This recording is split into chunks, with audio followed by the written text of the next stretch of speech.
பெருந்தலைவர் காமராஜர் குறித்து அவதூறாக பேசிய யூடியூபர் முக்தாரை கைது செய்ய வலியுறுத்தி சாத்தூரில் பிரம்மாண்ட போராட்டம் நடைபெற்று வருகிறது. இது குறித்த கூடுதல் விவரங்களை எமது செய்தியாளர் மாணிக்கம் வழங்க கேட்கலாம். வணக்கம் மாணிக்கம், விவரங்கள் என்ன?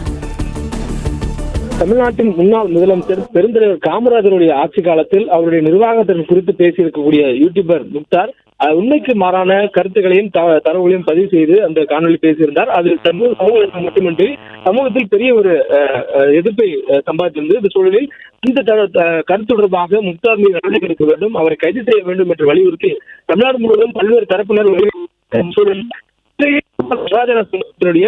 கரிகோல்ராஜ் தலைமையிலான போராட்டம் என்பது தற்பொழுது விருதுநகர் மாவட்டம் சாத்தூரில் நடைபெற்று வருகிறது. காமராஜர் குறித்து அவசரமாக பேசக்கூடிய முக்தார் மீது நடவடிக்கை எடுக்க வேண்டும் என்று வலியுறுத்தி நடைபெறக்கூடிய இந்த போராட்டத்தில் பெருந்திரளானோர் கலந்து கொண்டு முக்தாருக்கு எதிரான முழக்கங்களை எழுப்பியிருக்கிறார்கள். அது மட்டுமின்றி முக்தாருடைய முழு பொம்மை எரிக்கப்பட்டிருக்கிறது. இந்த சூழலில் உருவமை எரிப்பவர்களை தடுப்பதற்காக காவல்துறையில் உள்ளே இருந்த பொழுது சற்று அந்த இடம் பதட்டமான ஏற்பட்டதையும் பார்க்க முடிந்தது. பெருந்திரளான சூழல்ல முக்தாருக்கு எதிரான கோஷங்கள் மட்டுமின்றி காமராஜர் குறித்து உண்மைக்கு புறமாக பேசப்படக்கூடிய ஒரு கருத்துக்கு எதிரான ஒரு புகார் கொடுத்தால் முக்தார் மீது நடவடிக்கை எடுக்கப்படாமல் இருக்கக்கூடிய காவல்துறையும் கண்டிப்பதாக சொல்லப்பட்டிருந்தது. மேலும் முக்தார் மீது புகார் அளித்தும் போலீசார் நடவடிக்கை எடுக்காத ஏன் என கேட்டு நாடார் மகாஜன சங்கம் வேதனையாகவும் இந்த போராட்டம் என்பது செல்லப்பட்டிருக்கிறது.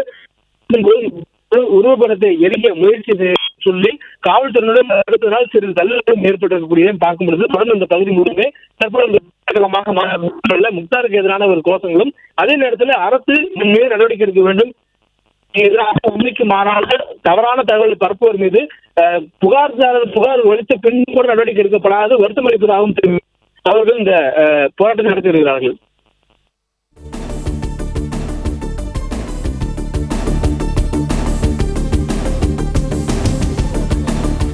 விவரங்களுக்கு நன்றி மாணிக்கம். பிளே ஸ்டோர் மற்றும் ஆப் ஸ்டோரில் இருந்து பாலிமர் செயலியை QR கோடு மூலம் பதிவிறக்கம் செய்யுங்கள். செய்திகளை உடனுக்குடன் பெறுங்கள்.